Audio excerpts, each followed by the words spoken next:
We have with us, we're very honored to have a special guest speaker from Toronto, a noted rabbi, author, professor. It's my honor and privilege to introduce Rav Agon, Rav Emmanuel Shuchat Shlita, should address the Olam, Rav Shuchat.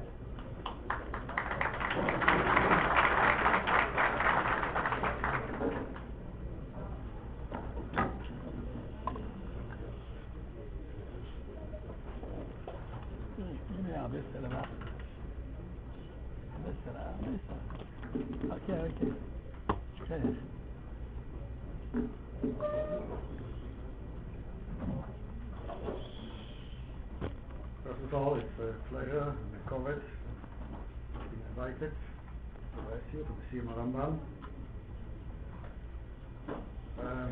Secondly, I would like to dedicate this to the schus of Ariel, Meir, Yisrael, Ben Svetlana, for Shleimo, B'Tzer Shochel Yisrael. Over 100 years ago, they discovered what is known the Cairo Gniza. And the Cairo Gniza, they found there numerous tshuvas, letters, other writings, Kisteyat, the Etim Ksaf Yad Kochai, the Rambam, besides many Midrashim, and various other stories. In one of the fragments which they found there, the Rambam writes that shikha, forgetfulness, never troubled him in his youth. He did not forget. But then we also have other tshuvas, which we have complete already without the Cairo Gniza. The Rambam complains very often how comes a zikno and comes along with that forgetfulness, and that is why he asks people to review his sforim, especially the ones that he wrote later on in his life, because he's not perfect. He can make mistakes, and forgetfulness is there. In fact, the Rambam wrote that when he was even younger than I am now. So, Kal V'chomer ben Noisha Kal V'chomer. I normally hate to read talks, but since there are some technical things which I want to go into today, you will forgive me if I will do some reading from notes. I want to start off with a general comment. It was mentioned that the special mile of learning Rambam, and specifically Sefer Mishnah Torah, the Yad HaZokah, is because of the concept of Achdus. Achdus on two levels. Achdus of Kol Torah Shebal Pei, that the Rambam brings into the Mishnah Torah, Talmud Bavli, Talmud Yerushalmi, the Toseftes, the Mechilta, the Sifrot, the Sifrei, and various many other Midrashim, Midrash Halacha, which today we don't even have, they're not available. And that has caused a lot of problems in finding the Mekoros for the Rambam. Some we have discovered, like Mechilta Rashbi and various others, but he literally took everything in. And likewise, then of course, the concept of the Achdus of each and every one of us learning. The concept of Achdus was a very central concept and topic and idea in the Rambam, in his writings as well as in his life. His very first major work, he started writing already when he was a teenager. He wrote the Milas Goyen, he wrote the Maimor Ibor on the whole calculations of our calendar, the Luach, when he was still a teenager. And he wrote Pirushim on all the Mesichtas except for four in Seder Moed, Seder Noshim, Seder Nezikim, plus also a Pirush on Maseches Chulim. You know, all the Mesichtas which were relevant for practical halacha. Unfortunately, we no longer have that. There's some fragments, some claims about Maseches Rosh Hashanah, but generally we don't have them. For that matter, already in his early 20s, he wrote Hilchos Yerushalmi. Hilchos Yerushalmi, he did the same on the whole Yerushalmi, what the Rif did on the Bavli. Like the Hilchos Rif, we have the back of the Gemara, the Rambam did that on Yerushalmi. It's also lost, except for on two Mesichtas, Brochos and Ksubas, they discovered manuscript, and it seems it would appear there are also Etim Ksaf Yad Kochai, have been published in recent years, about 30 years ago, 40 years ago. And then the Pirush Mishnah, which he started writing when he was 22 years old. 23 years old, and what did he set out to write in the Pirush Mishnah? Also a comprehensive Pirush on Mishnah, which would include basically Gemara. The Rambam himself says that his Pirush Mishnah is the constant introduction to all those who want to learn Gemara. That you get the basic concept. In his lengthy Hakdom and his lengthy introduction, he elaborates the different types of halachas that are, what is called halacha Moshe Sinai, what we have the Kabbalah, etc., to make the distinctions how the effect is for halacha Moshe. And for that matter, he did not suffice just with giving a perush on the words or the sentences of the various Mishnahs, so all Shishatzita Mishnah, but he also, to bring everything to a conclusion, to pass in halachas. And moreover, he also introduced there many other things which often would not seem to be directly related to Pirush Mishnah, besides the lengthy Akdoma to the beginning, before the oil. Then you have the lengthy Akdoma, especially to Sefer Kodashim, and a real long one, a very important Akdoma on Sefer Taharos, explaining all the forms and types of Tumah Taharot that are, which are obviously some of the most complex inyonim that we have in Halacha. But besides that, within the Pirush itself, he has also parts which are chiburim in their own right. The famous Akdoma to Perak Asiri and Sanhedrin, where he comes out and concludes with the Gimli Korim. Then you have his Pirush on Maseches Oros, which has its own Akdoma, called the Shemona Prokim, which gives you a whole lengthy 8 chapters full of the Rambam's notion of psychology, the human soul, what it means, and the human dispositions. You have the Torah, you have the Horeb, you have the Choshis, etc., etc. And so likewise, then later on, so in other words, even in the Pirush Mishnayos, he already covers pretty much everything, except concentrating on Pirush Mishnayos, but also bringing the Halacha, and also bringing the Yonim Fashkafa. And then likewise, in the second major word, which is Moshe, Yatavuzaka. It's not just halachas.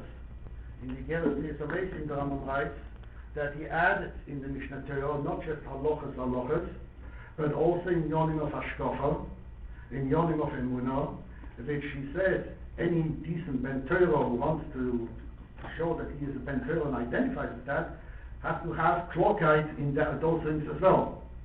So therefore the basic principles of the Gimli Kohen, they do not appear there in an orderly fashion the way in the Mishnah, are also students out there, plus all the other inyonim.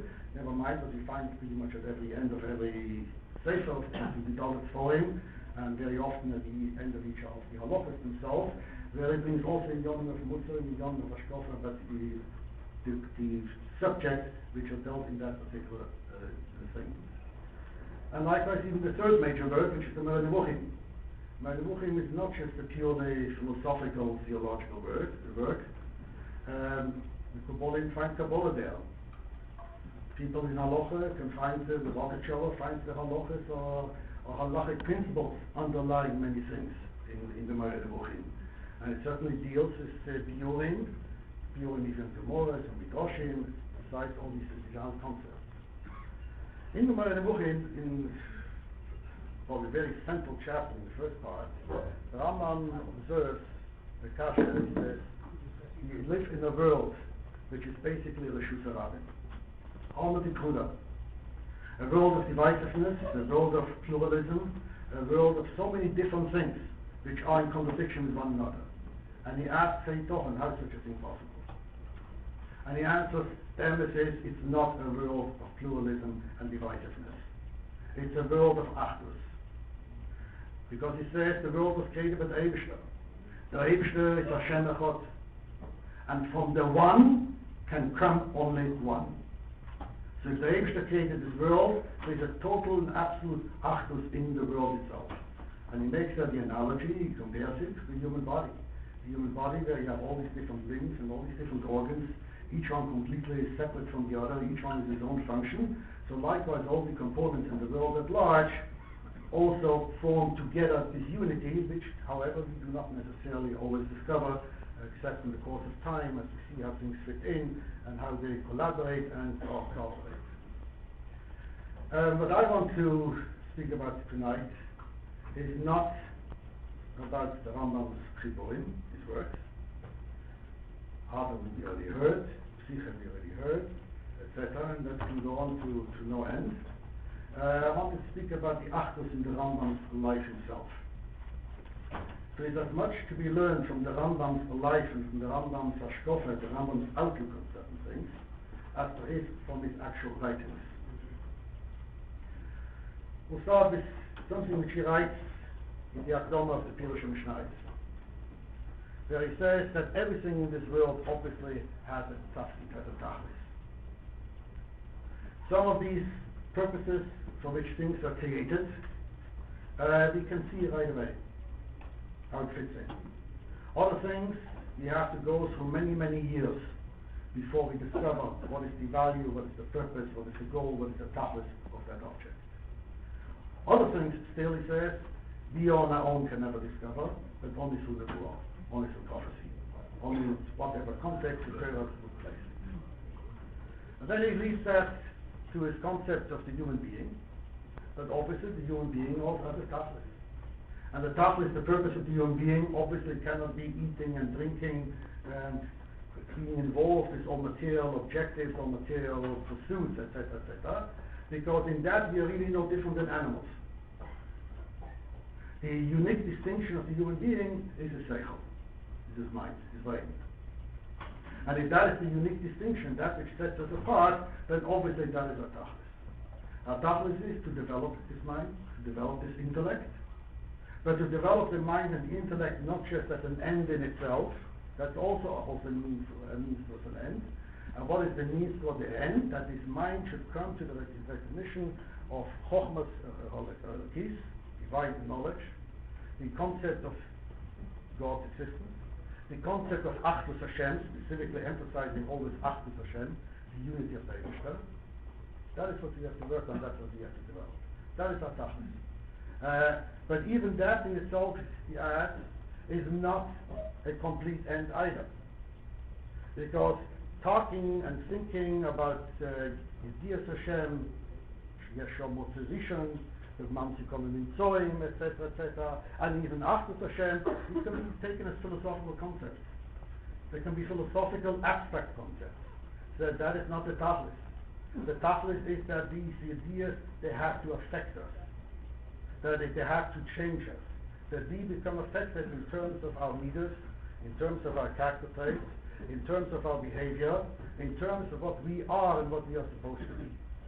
To bring about the idea of ish chochom b'toif, a wise person and a good person. This is what it has to lead to. In order, you have to learn, and this learning should be in such a way that it affects us. This famous minor in the Zohar, the Zohar says that Chamoyer is a Rosh Tevis. What's the Rosh Tevis of Chamoyer? Chochom Muflo v'Rav Rabbonon. A wondrous scholar and a rabbi's rabbi. But the Rosh Tevis is what? Chamoyer. You can be a Chochom Muflo v'Rav Rabbonon and bleiben a Chamoyer. So it's similar to what we said in Chodesh Ogoros, but the Chamoyer was for him. The donkey who has a whole library on his back. He has all the books. Today you buy a disc. You have the disc, then you have Kol HaTorah Kulo. Everything from Tanakh all the way to the latest Achronim. The Talmud Yoda, you can hold it in one hand. But Chamoyin is a foreign. What is Chamoyin as a foreign? Because it doesn't affect the person. There is a more regulated. That was this Hatzubim Rabbonon, who was a Boki in all of Shas and the Teseftes and all the Midrashim before the hardest and all the Midrashim. And he passed away at a young age. So they came to Rav Nachman to be masked. And he refused. Not coming. Rebbe, such a gewaltige Talmud Chochem, a Weltgoel, etc. He knew everything by heart. He had to come. And he dismissed it and says, Samem or the Safra. A basket full of books. Today you find Samem or the Safra written in lots of Torah. The origin of that expression is from that Gemara, and there it's not a compliment, it's the exact opposite. What means Samem or the Safra, a basket full of books? Yes, he has all this knowledge, but it hasn't affected him. And that's what the Rambam is talking about. What the Rambam is talking about is not just the learning, it's not just the knowing, it's not just developing your intellect and becoming the smartest person on earth, but it has to affect you to the point that it changes your personality. That it changes your meters. In the in the last chapter, סיום there, the Rambam writes how the Hebrew word chokhmah has 4 different meanings. One meaning is the knowledge of those truths which should lead to you with Hashem. The second meaning is chokhmah that we use in practical workmanship. Every craftsman, every tradesman, you have to learn his job, so he learns. That's also chokhmah. A third one is the acquisition of moral virtues. The acquisition of midos which develop over the course of life with age. And the fourth meaning of chokhmah, he says, is in the sense of harmonious, of cunning. How to achieve a certain goal that you're after. And then he says the following. One who knows the whole Torah properly is called a chokhmah, wise, in a double sense. Number one, that the Torah instructs him in all the ultimate truths, that is. And number two, that it teaches him also the proper midos that the Torah contains. Thus he interprets what the Gemara says about the ultimate Yom Adin, where we are asked, Kovato itim la Torah, Pilpalto b'chokhmah, and Hevanto dolo b'ter dolo. And he interprets this the following way. He says the order of these 3 things.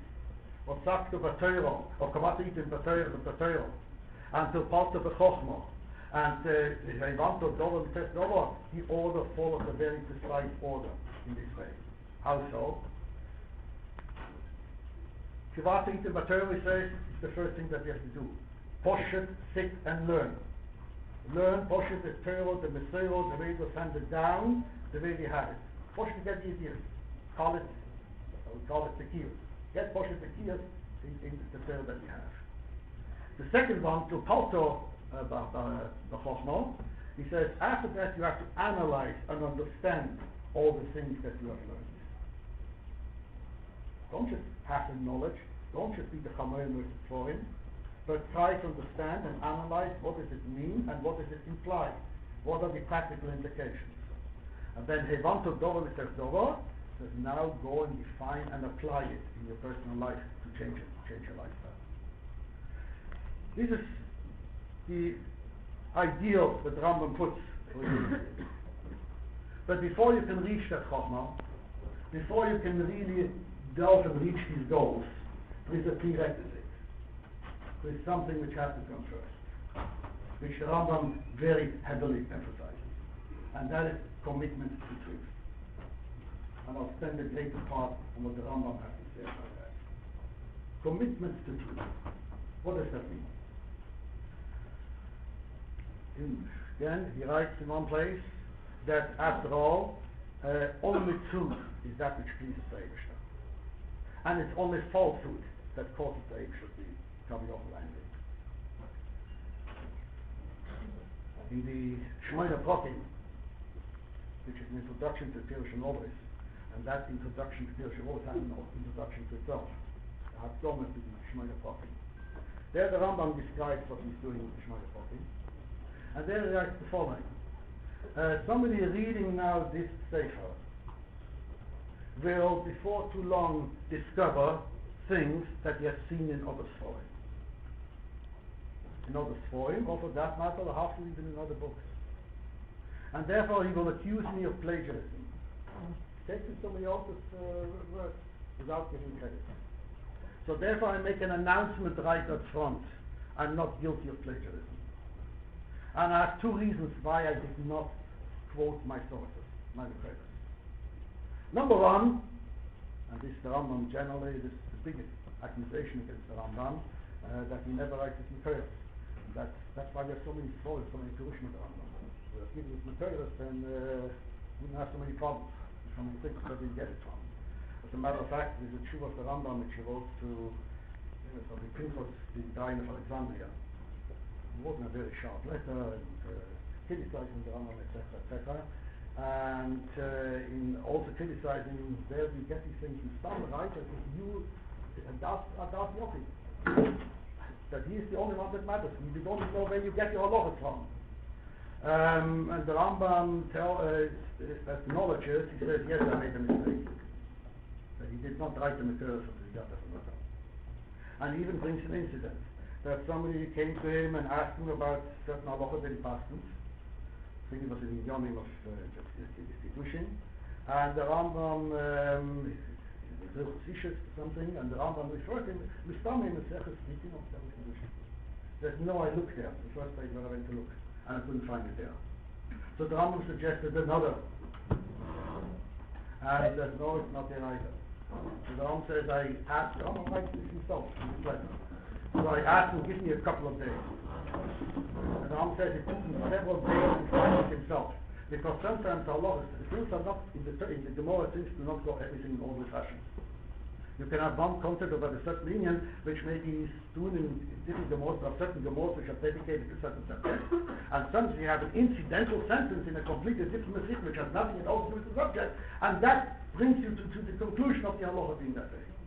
And the Ram says it took me, being the author, several days to find the model.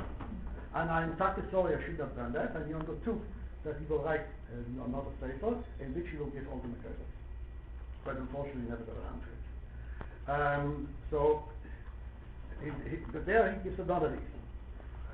Basically, on one hand, the same reason says what Mishnah Torah. Yes, in the Akdom of Mishnah Torah says, why does he not give materials and all that? He adopts the style of the Mishnah of Rabbi Yehuda Nossi to get straight to the point, to give the halachas, and without going into Al-Imam and Kodesh. And the Shemaiah Prקים, he says, I try to be as brief as possible. Straight get to the point, that's it. That's why he don't write any story. Second reason he says is the following. Says, for what I wrote in the Shemaiah Prקים, I have not only taken from Chazal. Yes, I've taken from Lahafel, from the non-Jewish philosophers as well. He's quoting their things from Aristotle, he's quoting their things from the Arabic philosophers, Avicenna and Al-Farabi. And he says, that's why I did not want to mention the sources. Why? Because you can get some kinoi, and he's going to pick up this sefer, and he's going to look here, and he says here, and Aristotle says, and Al-Farabi says, and Avicenna says, Gewalt geschrieben. Stott, it's goyim, pagans, this is that. You bring the tumor in Dusha, it's medrash, fast, and you will throw it away. So therefore I did not bring them. So why did he quote them? So he brings the following sentence, the same sentence. Kabel is for emes mimish omai. Truth we have to accept regardless of the source, regardless who says it. Whether it's a Jew or the Hafel of Abdullah, a non-Jew. Similar to what he says in the Yom Kippur, in the Yom Kippur, that what he has learned there, what he has put together there, he took that from the Chacham U'Mesoilon.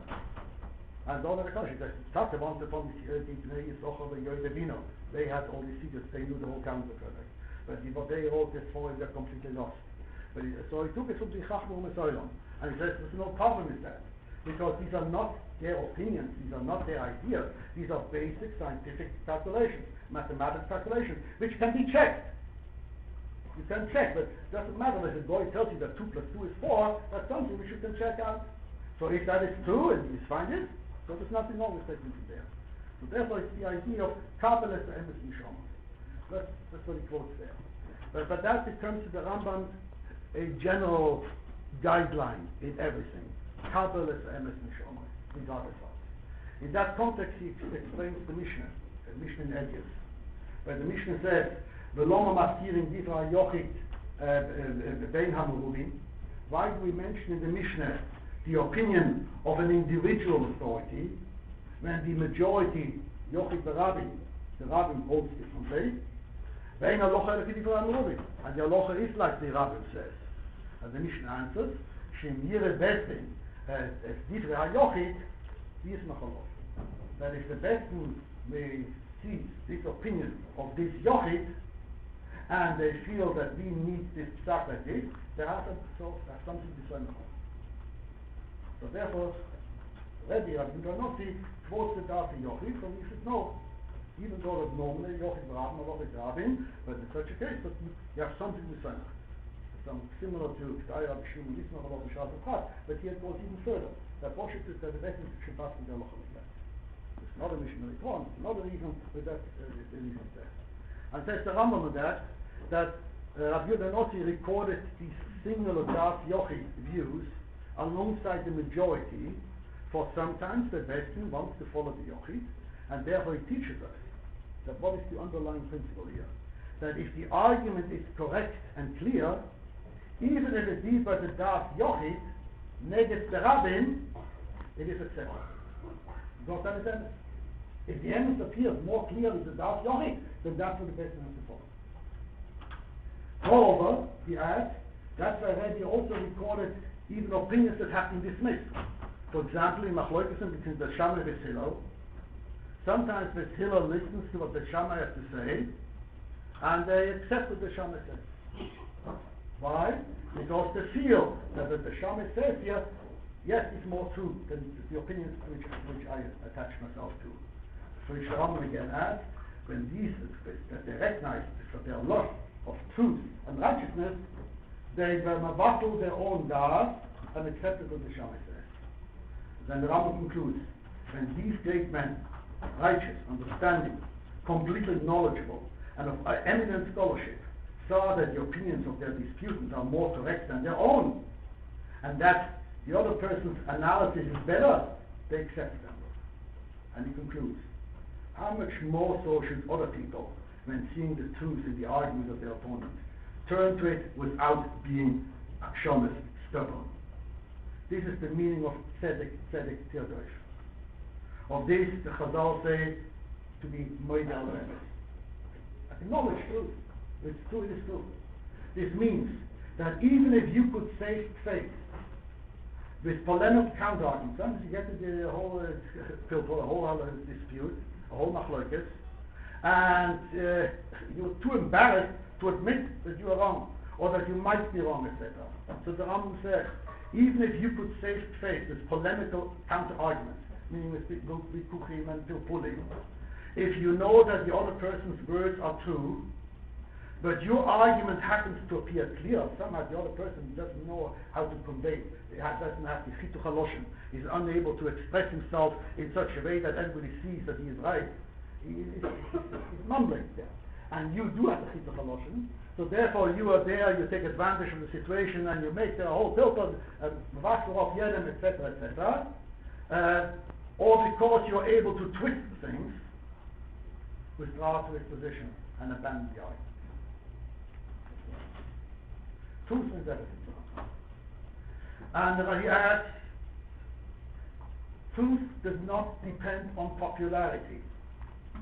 He writes in the Abdoma to the Moyer Buchim that he would rather teach one intelligent person who understands what he's saying than 10,000, even if that displeases 10,000 fools. Not concerned about the others. And he writes there further on also, when something has been proven, demonstrated, the truth is not enhanced, its correctness is not strengthened by the whole world agreeing to it. It doesn't matter whether people agree or people disagree, that becomes totally irrelevant. If it's true, whether people agree or disagree, doesn't change one iota. Nor is it diminished if the whole world disagrees with you. If it is true, the whole world, the ganze Welt, and Schein, Chai, Kayam, the thing remains true. And that's the only thing you have to be concerned about. Not to try to be nice to Chaim with everybody else. And if people sometimes try to defend their positions by means of pilpulim, of sophistry, different kinds of pilpulistic arguments, says this does not strengthen what one seeks to prove. But on the contrary, if you have to resort to a whole pilpul there, then this weakens the argument and it causes its denial. If you cannot prove something, he says, it is better to leave it as a problem. Leave it alone, to be investigated when you have more time, investigate it further, than simply opposition. In the Gerrit Tziyas he writes the following: truth is also not enhanced by continuously repeating it. Some people say you keep repeating it, or to say about the big lie. I don't want to mention where that came from. So, but just keep repeating it. After people think that this is true.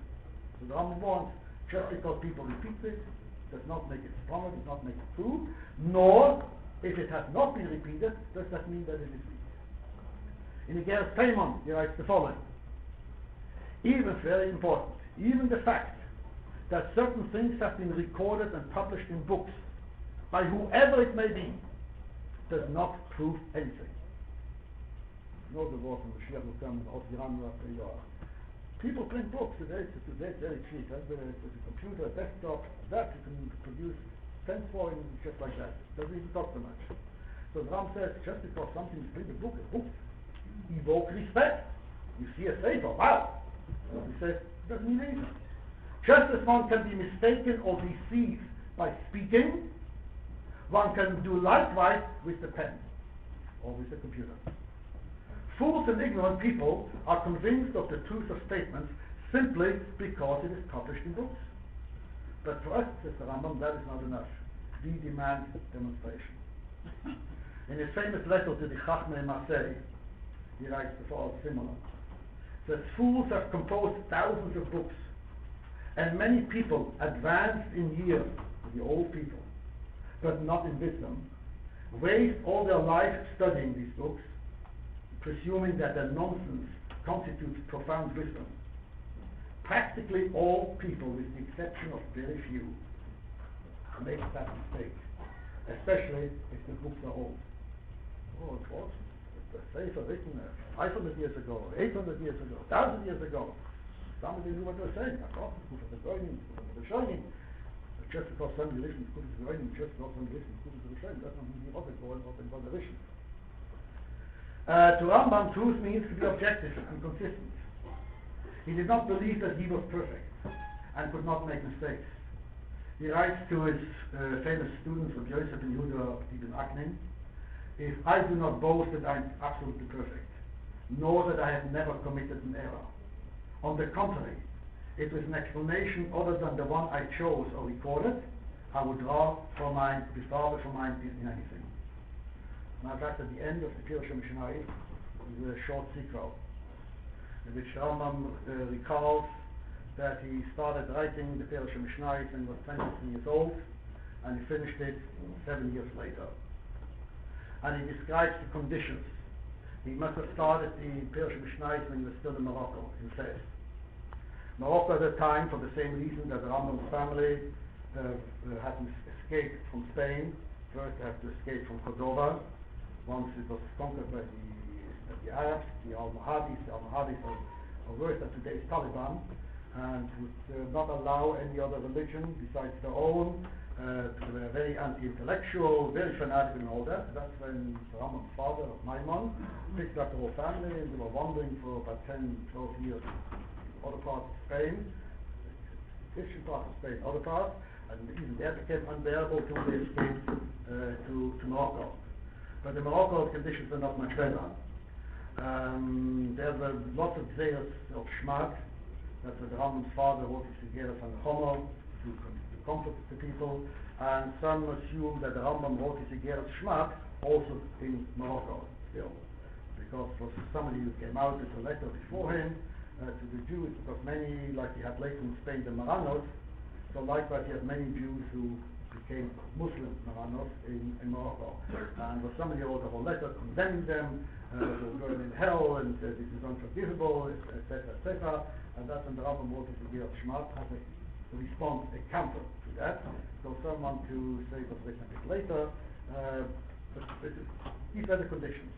And under those conditions, when the Rambam and his family had to hide their Jewishness, they could not profess and practice the Judaism publicly. That's why he started writing his Pirush Mishnah. Then the star conditions there became, after 5 years there in Morocco, they could not take it anymore, so they escaped. The Rambam gives specific details on the Matzor Shabbos, I think the 3rd of Iyar, they boarded a ship and went to Eretz Yisrael. And they landed there about a month later. He writes there how a week after the ship set sail, the boat nearly sank. It was practically this everything, and Hashem says they were safe, and that became then a chag in his family for his family and for his descendants to commemorate that. And now writes there at the end of Pirush Mishnah that he started writing the Pirush Mishnah not only in Morocco, but also on that boat he continues. Can you imagine, on that boat, boats, whatever boats they had there was 800 years ago, 900 years ago, and with all the problems that they had. And what foreign could the Rambam have had already there? And to write the Pirush HaMishnayos, you have to be literally Boki B'Shas. How can you explain the Mishnahs, never mind conclude the Halacha L'Maaseh, without being Boki B'Shas? What for? The Rambam had no sign of form there on the boat. And on that boat, he continued with the writing. Till they arrived a month later in Eretz Yisrael, and then he continued, and he finished writing when they came to Fostat in Egypt. So the Rambam writes there the conditions. How I wrote this Pirush HaMishnayos under persecutions, under terrible circumstances, while there were lots of tragedies, and the tragedies happened crying. The first, his father passed away, and then the bigger loss of the life, and they never really recovered from, was the loss of his younger brother. He was partner in the jewelry business, but he was more a silent partner, and he invested his money with him, and his brother David, he traveled around making business, and he supported Rambam, which allowed the Rambam to sit and learn and write, etc., in Yucham. And but shortly after the came there, his boat sank from taking the ocean, and the Rambam writes he was sick for over a year, just from that alone, from the aggravation. And he pretty much raised him. He was my Talmud, he was my brother, I raised him on my knees, etc., etc. So under all these difficult circumstances, he says, I wrote my Pirush. He says, because of that, it took 7 years. Which means if it hadn't been for these circumstances, he could probably have finished it in 3 years. Who knows how long. And he says, so therefore, no doubt I must have made mistakes. And therefore he's begging the learners of the Pirush HaMishnayos, please send me corrections. I'm sure you will be able to discover the things which are. So simply because of the condition. The master which he wrote was not having all these things. So the Rambam was not set in his ways that this is the way I see it, this is the way I understand it, this is the way I wrote, so therefore this is what you have to say. Double writing. On the contrary, he begged. For that matter, he did the same with the Mishnah Torah, the Yatach HaZokah. The Mishnah Torah became very popular very soon. In a short time it was copied and reached Europe. Imagine from Egypt all the way to Europe to France. And he received from the Chachmei Monntriaul, which were led by Rabbi Yonasan Kohen, who had great respect for others in France, the opposite. We had very great respect for the Rambam. And they wrote him a whole letter with lots of shilas on this Piskei Halacha. And some person, you get all these shilas, a whole list of them, would be upset. The Rambam wrote a letter of great gratitude, thanking them, thank you, but you do it Melechus Shemayim, he says. Because again, he says, nobody is perfect. Shvius Miyovim. And other, the more the questions I get, are we correct? For the rest of his life, the Rambam continued editing and revising the Pirush HaMishnayos as well as the Mishnah Torah. He did not say it's the first edition. From the Pirush HaMishnayos, he changed his mind in literally dozens of cases. Of very past and one in the Pirush HaMishnayos, and differently in Mishnah Torah. And he kept revising it. But not everybody got the new edited, revised edition. So therefore there are many questions and many kashas that remain on both. So this is commitment to truth.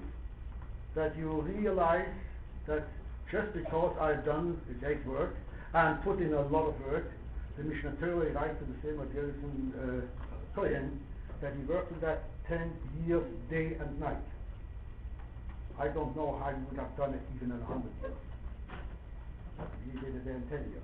If you really think, any consideration what the Mishnah Torah of the Rambam is, it's inconceivable. I once gave a lecture at the university in which I described exactly what the Mishnah Torah is, what are its first, what the Rambam has done, and summarized, etc., etc. After I spoke, was a professor, not from Malak, he said, that's baloney. Impossible. He probably had a whole crew, like professors at universities have a whole class there of graduate students who do all the research and other graduate students who do all the writing, and then maybe he will edit it and so forth. Because in fact it's humanly impossible, if you really think, and especially if you take into consideration, the Rambam is not a free man. Okay, the Mishnah Torah started writing about 3 years after we finished the Mishnah Torah. It was about 33. He would have started immediately, but he said before, if I want to write the Mishnah Torah, so he says, I wanted to give a list of all the mitzvahs. Because all the mitzvahs, so to know, this becomes the foundation of the other Masada. To know for each mitzvah, which halacha it goes to, which state it goes to, the whole arrangement, the whole orderly system. But then I realized some foreign like that has been written already. The halacha Gdolos, the Sefer mitzvahs of Rav Chesed Zoren, and several others. And I see that the way they compile their Sefer mitzvahs is incorrect.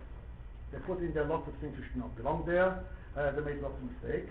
So therefore I had to start from scratch. But if I would have written my Sefer mitzvahs as the Rambam, that's the Yakdoma to the Sefer mitzvahs.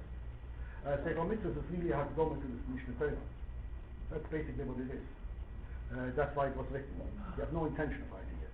So then when I saw it, that if I would write my Sefer mitzvahs, then people would say, he made a mistake, he doesn't know what he's talking about. The Horayah, the Loch Gdolos says differently, the Sefer mitzvahs of Chesed Zoren says differently, then there's the Sefer mitzvahs of Sadik Zoren, and there are various others of the Goyim that also written of these compilations. So therefore I have to explain, Poshet, why I choose these mitzvahs, that I put them in the Hasi tradition of Tarek mitzvahs. But what exactly they are, we do not have for that. So therefore I am going to give that, and there in the Sefer mitzvahs, there's one Sefer, where he gives already material. More Chazal, he goes a bit more detail. But he says even before that, he has to write an introduction for that, to explain his Seder.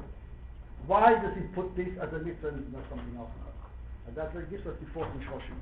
The 14 Shoshim explaining exactly what should be included and what should be excluded. Obviously, mitzvahs Rabboni says cannot be included. Mitzvahs Klolios, which talk about the general concept of observing Torah, like Kedoshim Tiyu, shall be holy. The Rambam reads that Kedoshim Tiyu, the Rambam takes it as a mitzvah, the Rambam doesn't. That it means simply, be holy. Be holy, how are you holy? By observing the Torah. That's how you're holy. And likewise, the Torah, a Jew says to keep all the mitzvahs.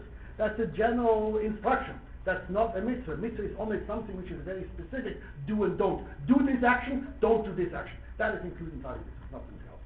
So he says I have to explain that. So that's why he has these 14 principles which called the 14 Shoshim. So that's how he came to write right after Pirush Mishnah, the Sefer mitzvahs. And from that he moved over to the Mishnah Torah.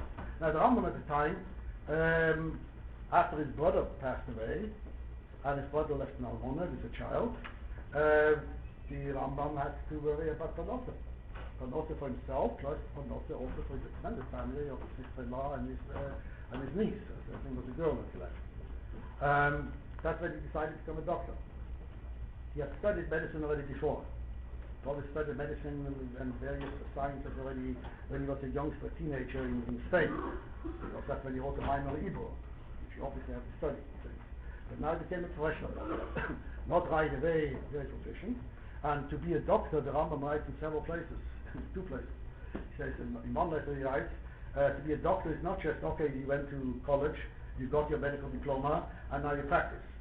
So as a doctor, especially who is very conscientious, as he writes about himself, has to keep up with the latest data, the latest journals, the latest information that is available, which is extremely time consuming.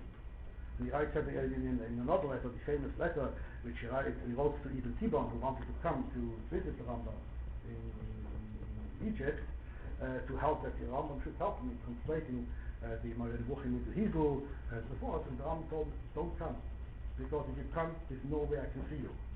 And he gives him his schedule, his daily schedule. Okay, this was already later, it's not the time working at there. His daily schedule, what he says, most of the week, early in the morning, you have to go to Cairo, the new city of Cairo. First that was the old Cairo, the Cairo that the Sultan was, the new Cairo. I have to go there and I'm busy there in the palace with the royal court and all these people. I barely get home in the evening. When I come home in the evening, around my house there's a whole line of people that I have to push my way through to get into the house. People looking for my medical advice. And I have to push my way through and I have to beg them, please give me a few minutes to grab a bite, the first bite of the day. They come in the morning before he left, but that was the thing with it today. And then I'm busy till all hours, midnight, pushing TV stations. Yidden and Afro Goyim. And then I have to look up the medical journals. Says the only time I have for learning, the only time I have for teaching Torah is on Shabbos. The Shabbos, he gives a schedule for Shabbos. He goes to shul on Shabbos morning, and right after davening, he goes to home, he through the Shabbos, goes right back to shul, and gives shiurim, and people ask questions. And so this goes till the end of Shabbos. And before Shabbos, as I go home, he leaves the shul. There's already a whole line of people waiting in front of the house. So it says, there's no time. There's no way I want to see you, would love to see you, and he gave me instructions how to go about it. This Poshet is not helpful. So when he wrote the Mishnah Torah, it was probably not that busy yet. But still, especially he assumed responsibilities as the leader of the Egyptian communities. He became the Nagid. They called it the Nagid, the prince. The same as the Reish Pelusa in Boro. So in Egypt also something similar to that, who had authority given by the government to make all communal appointments, but also to tend also to communal needs. And the Rambam took that very serious. There are so many letters of his and so many chuvas of his in which he deals with all things. Never mind all the questions and the problems that he got from Khutzlo and outside from there. So how he could ever have done that, I really don't know. It doesn't make any sense. Logically, it makes no sense. Absolutely no sense. Even if it was 50 years or 100 years, it makes no sense. That's before computers, before disks, before all these things. Called a Torah Kulo, literally. And not just called a Torah Kulo, but he includes in that literally everything, not just from Babli and Yerushalmi, etc., but also all the Jews and the Jerushim of the Goyim, and then the Rif, and his father's Rebbe, the Yosef Alevi Ibn Migash, and especially the Rif and the Yosef Alevi, those were favorites of his. He also, in the Mishnah Torah, he always calls them Rabbi Sam, even though he never met them. Rabbi Yosef Alevi, maybe he met him, but he was probably about 6 years old when Rabbi Yosef passed away. That was his father's letter. Many of the teachings of Yosef he got from his father's writing, from his father's story. Plus, even his father he quoted in the Mishnah. So, it literally, call it Torah Kula, literally, in most sense. For one human being to do that, it's inconceivable. But by the same token, that also had the humility with all, even though he writes that he was not troubled by forgetfulness, he had a devoted memory. Say that the Oyster Meach was once asked what he thinks about the rocket shower. So the rocket is recorded, that's what he is. The rocket is recorded, he denkt gar nicht. He doesn't remember anything. How do you say that? You know, after he right, left, and center, it's true, it's just quotation. To remember something means you have to recall it back. For the Ragacho, he says everything is right in front of his eyes. He doesn't remember, he sees it. He sees the knowledge from it. And that basically is how it goes with the Rambam. Obviously, make a comparison with Rishon, the Achron, and so forth. But still, but in his later age, he did complain, especially the Rambam was not a well person. He writes in many letters how he was sick and not well and bedridden, etc., etc. And he says, and how old was he when he passed away? Just less than 70 years. Which technically you can say he's a young man. And already complained 10 years before that how he has trouble with his memory, but all the other weaknesses. He invited criticism. He got criticism. Some criticism was genuine and authentic, positive criticism. Like asking or falling, and he changed like things. But then there were others who attacked him. They attacked him for many different reasons. They attacked him some out of jealousy. Some attacked him because of his ashkofas. They did not like them. Some accused him of denying Kriyas Amesim. Some accused him of other things, etc., etc. That's why you have to write this, the Geras Kriyas Amesim, to show that, to explain what he has, not that he changed anything from what he said before, the whole by the same thing, but just to explain where he's at. And some push it out of viciousness. And we're not talking here about people, we're not even talking about the machlokas that arose about the Rambam after the Rambam passed away. The big machlokas after, they was condemned, the Sefer Mother was burned, the Buchi was burned, etc., etc., which brought a very tragic thing, which have all this going back and forth of all the letters who showing back and forth of those attacking those who defended him.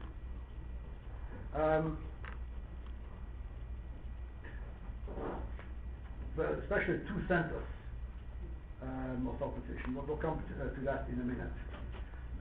Back to this tshuva to Rabbi Yonasan HaKohen of Lunel, the Rambam writes, after describing all the effort that he had put into his work, in composing that work, who can avoid error? And the forgetfulness, especially among the elderly. Thus it is appropriate to examine and check my words. Let not the student of my work say, Mi yodoi achrei melech, that what can anyone accomplish in coming after the king? I grant him full permission. You wise men have done me a great favor by questioning my Piskei Halacha, and I will regard it as a favor for anyone finding something to inform me thereof, so that every mishal, every stumbling block can be removed. As I said before, that's why he kept revising it. Now, opposition. Especially one center of big opposition was in Baghdad. There was Shiva there, known as Shmuel Goen, or Shiva Baghdad. And he violently attacked the Rambam continuously. The Rambam's admirers and his students were very upset by that. And they wrote to the Rambam, they protested where they were, and they wrote to the Rambam, these terrible people. But the same Rambam, who in the Yat, in the Hilchos Deis, pastors how the Derech Chochma is to find in everything the Derech HaMutzah, the golden middle path, no extreme on the right, no extreme on the left. Yes, and everything Derech HaMutzah, but he says there are two exceptions. There are two exceptions when you have to go to extreme. What are those? Kars and Gaiba. Kars and Gaiba is going to be that's completely off the limits.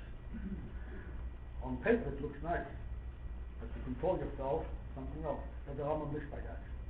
He lives by his psak.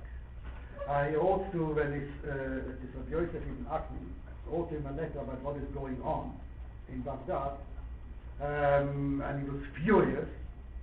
The Rambam answered him like this: if one has become angry and indignant against everyone who is ignorant of truth, one could never refrain from continuous anger and spend his whole life in a state of anguish.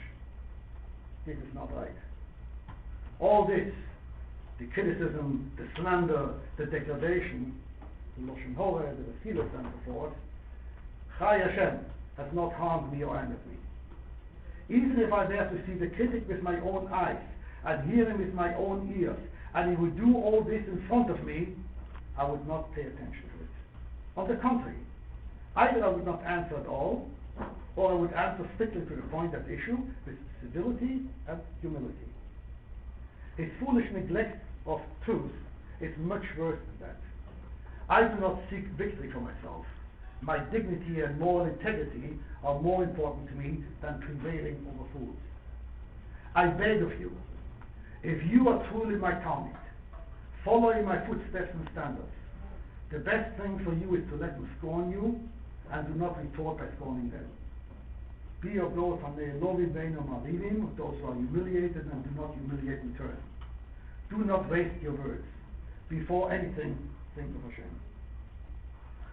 He has another admirer in Baghdad, Rabbi Yosef ibn Gabir. And he wrote to him, and also complaining, and the Rambam answered him the following: news has reached me, though I do not know whether it is true or not, that someone there speaks evil about me and tries to elevate himself by degrading me and by misrepresenting my words. I heard also that you protested and reprimanded him. Do not act that way. I forgive anyone who behaves like that because of his foolishness. And how much more so, listen careful, if it seems to his advantage, as he does not harm you at all. He derives benefit, makes him feel good, makes him seem as a big shot, and I suffer no loss. What is really disturbing, the Rambam adds, is that you bring upon yourself useless quarrels and troubles. I do not seek assistance from anyone, and I leave to every person that which he wishes for himself. In a tshuva to Rabbi Pinchas, the dying of Alexandria, who wrote also some very sharp things against the Rambam, he wrote in the following: my response to your earlier letters was delayed because of my sickness, and not because of things I heard in your name. I do not listen to Lashon Hara. I know that when words are passed from one to another, they change and go along the way. In fact, even if I had heard such things with my own ears, I would know for sure that a certain individual tried to elevate himself by degrading me, trampling my words to the point of contempt. Baruch Hashem, I would not sense it, and would forgive and pardon him. The tragedy, however, is that very often we see nice people, so-called religious people, Rosh Yeshivas, Rabbonim, Dayanim, and so forth, who wear the mantle of Torah and Das Torah and who knows what else, but are far removed from those middle spirits that the Rambam is speaking about. The character traits that Torah requires. His problem is Rabbi Yossi Blacklin noticed that. That's what the second Simura. The Rosh Yeshiva in Baghdad, the Rabbonim there, this going, that going, how could they be so crude and so low to say the things and do the things that they do? He was confounded by this hypocrisy of spiritual schizophrenia. After all, they're supposed to be role models, not the opposites. So the Rambam writes in the same letter to Rabbi Yossi Blacklin, why do you wonder where is this man's sense of justice and religion? To him and those like him, even as it is to the masses in general, justice and religion mean no more than avoiding major sins. They do not pay attention to the obligation of good character traits, good midas, for they do not regard them as integral parts of religious observance and law. They do not watch what they say. With most of the religious people among those leaders, when there is a situation which seems to threaten their power and self-esteem, every sense of humility and meekness is lost and disappears. So much for that. There are two more points I want to mention. Time is getting on. Rambam's personality can go on the whole night. Rambam was a scholar. No needless to say. Can't just come and tell him Chochem. It goes far beyond that. Literally far beyond that. And obviously he was an intellectual. To agree that we with our human minds cannot possibly comprehend and understand how one human being can achieve such things. If he had written only one of his major works, his name would have been eternally already praised as one of the great scholars. Then the mission Torah exceeds everything.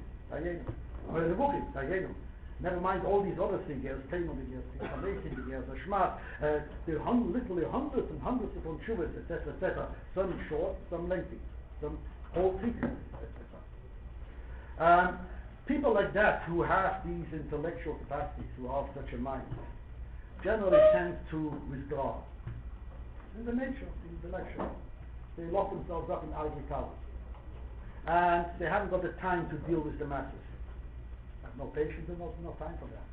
There are many more important things to do than that. It's a waste of precious time. Not so the Rambam. Like we said before, he was very involved in the daily life, communal life of the Jews in Egypt. Plus, as he got letters from all over the world, this problem. He gave payments that literally saved the Yemenite Jewry from whom and how many problems. He was the Nogid, and every Jew was there saved. I mentioned before Yosef Ibn Gabia of Baghdad. He was not a scholar. He did not even master Lashon Kodesh. He did. That was unable to read original texts that were written in Lashon Kodesh. He wrote the Rambam a letter.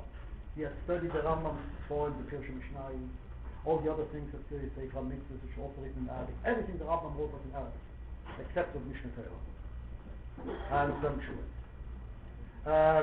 So he had mastered all of these, and he heard this Mishnah Torah. So he wrote to the Rambam a letter begging him. He said, Rebbe, I'm an Amoritz. I'm an ignoramus. I can't read Hebrew. Please arrange for somebody to translate the Mishnah Torah into Arabic so that I can study that as well. The Rambam replied, listen carefully. You state that you are an Amoritz. I note, however, from your letter, that you make great efforts to study Torah, and that you occupy yourself a great deal with my commentary on the Mishnah, but that you're unable to understand my Mishnah Torah because it is in Hebrew. Now, first of all, he says, you must know, you are not an Amorite, but a Talmud dearly beloved to me. This applies to anyone who seeks to become involved in Talmud Torah, even if understanding but a single pasuk or a single halacha. It makes no difference whether one understands it in Lashon HaKodesh, or in Arabic, or in Aramaic. It matters only whether it is understood, regardless of the language. The most important thing is that you be involved in learning. He who forsakes learning, or never studies at all, of him it is said, this refers also to one who out of laziness fails to enhance his learning. You can be the biggest Talmud Chacham, but you stop learning, same possible applies. Even if he be a great scholar, for he neglects the all-comprehensive mitzvah of Talmud Torah. Reminds me of the Rebbe Rashad's word. Who is a ganef? A ganef is not somebody who knows how to steal. Everybody knows how to steal. A ganef is the one who actually steals. So likewise, said the Rebbe Rashad, who is a lamdan? A lamdan is not somebody who knows everything in his head. A lamdan is the one who sits and learns. That's exactly what the Rambam is writing here. Exactly the same thing. Let it be one pasuk. Let it be one halacha. Whatever it is. But learn. Be involved. Oisek b'Torah. I say to you, the Rambam continues, do not disparage yourself, nor abandon the prospect of achieving perfection. There are great scholars who started the studies at a very advanced age, yet developed as they did. Now, these are really moving words of a super scholar, a super intellectual. The words of a man, as I said before, whose achievements defy his imagination. It's concern for every single Jew, even somebody who didn't know how to learn to speak Hebrew. The second point I want to make is, that's the conclusion, is the סיום on the Moshe, the last chapter, which I find to be one of the most beautiful and most inspiring things that I've ever read. That really compounds everything with that will conclude. Normally, like I said before, we make a distinction between Mishnah Torah and Lelomdim. This is purely religious ritual law, this is philosophy and theology, but it was Achdus Hashem in both of them. The Achdus Hashem is reflected in God's creation. There is an analogy and a relationship between the Mishnah Torah and the Lelomdim. Both begin and end with the same thing. Aber Mishnah Torah starts in the Soita from the Chochmot Leida Shesham Motzi Rishon Shumamti Kol Nimtzo to know the Gidiyas Hashem. And he concludes, of course, is the Moshe Mashiach, is the ultimate goal of what will happen, the ultimate achieved bliss of the Moshe Mashiach, is that Yasigu Das Boiram, that will all have the knowledge of their Creator, Kefi Koyach Odom, according to the strength of the human being. Shanema, as it says, the more law it says, Hashem to mind the Yom HaChasim. Beginning with that and ending with that. And from that we start the Ramban again, because from that we go to a higher level starts with Hashem. And continue on and on and on. Likewise in Moshe, he starts off with describing and defining the first chapter, Tzelem Elokim. What does it mean with Salmein Pit Mesena? And he defines that exactly the same way as he does in Hilchos Yesod HaTorah. Now this is the ability that we have to acquire and achieve the Hashem. In the last chapter, he concludes with the Perush of the following Psukim. Al Yishalel Chochom B'Chochmosai, Val Yishalel Giboy B'Gvosai, Val Yishalel Oshir B'Oshay, Ki in Bezois Yishalel Al Yishalel Haskell V'Yadoya Oisi, Haskell Yadoya Oisi,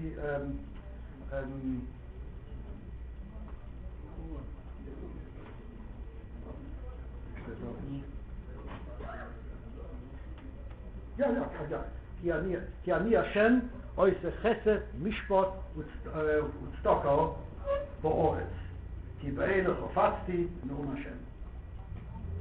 the Ramah interprets all these Chochmah. So he says the Novi is here enumerating three things: Chochmah, Gvura, and Oisha. And these are the three things that people value, that people look up to. Not in the order that the Novi says. The order of the Novi says goes Minakal and the Kohen. What people value most is Oisha, wealth, richness. Secondly, Gvura. And thirdly, bottom of the line, is Chochmah. And even that Chochmah, says the Rambam, what does it mean on his power Chochmah, his wisdom? You know, it's even the wisdom that is needed or is practical in worldly affairs to achieve your ends. So he says, what are these three things? They are external from the human being. They have nothing to do with the appearance of the person. They do not affect the person, they do not change the person, they do not transform into that which he is supposed to be. What then is required? Ki mizois yishala misalo, hastel v'yadoya oisi. Yediyas Hashem. This type of chokhmah, this type of shikir, that's the only thing that can affect the person. But what is it? Yediyas Hashem, however, can also be an abstract philosophical thing, as we said before. But Ram says that is not what is acceptable. Because the Pasuk continues, Ki ani Hashem oise chesed mishpot u'tztoko bo'oretz. I am Hashem who does chesed, mishpot, and tztoko. And where? Bo'oretz, on earth, down here below. Lamato. And that is what we have to say, there comes the mitzvah of Hevet Doimeloi. The same as he says in Hilchos Yotero. He starts with Yediyas Hashem, but he doesn't leave it with Yediyas Hashem. He says Yediyas Hashem is only the first step to lead you to the ability, the mitzvah of Achdus Hashem. And even Yediyas Hashem and Achdus Hashem by themselves are also not enough. That's also abstract concepts. They have to lead to Yiras Hashem and Avos Hashem, because Yiras Hashem and Avos Hashem, they depend on Yediyas Hashem. That Gefi, the Yediyah proportional to the Yediyas Hashem will be the Yirah, and the proportional to the Yediyas Hashem will be the Avos Hashem. So if they do not lead to there, what's the point? What's the point?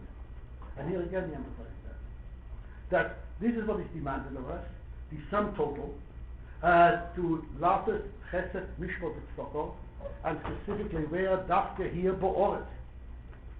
The concept of Dira B'Tachtoini. That the Sarah Kol Shmor here so Dira B'Tachtoini. And Dafke here Lamato Shein Lamato Hanenu. Which shows that the Eibishter is not out there. The Eibishter is not only the Eibishter who is the Boizer Olam, it's the Eibishter Amir Anoish Hashem Lekech Hashem Tzich Amir Tzayim. The Eibishter is involved with the world. The Eibishter is that this in of Hashkocha Potis relating to everything occurred here on earth. Only that concept, that is what will affect the person and change him. And the Rebbe continuously emphasized the words of the Alter Rebbe in Tanya. The Tachlis Hashleimus Hazeh Shal Yimois HaMashiach Tziyas HaMeisim Shuvili Oirin Sofbachu Voilam Hazeh Tolu B'Maaseinu V'Amavedeseinu Kol Zman Meshach HaZolus. This is the Yediyas Hashem that the Rambam is emphasizing.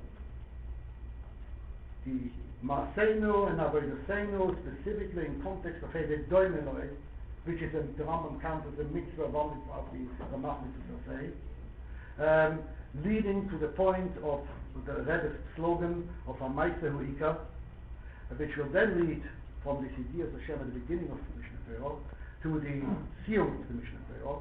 Like we said before, that the Asigu Das Boilam Kifi Koyach Ha'odam Shenema Molo Et Be'at Hashem K'mayim Yom Echasim Tekef V'Agol Et Yidon Mamish.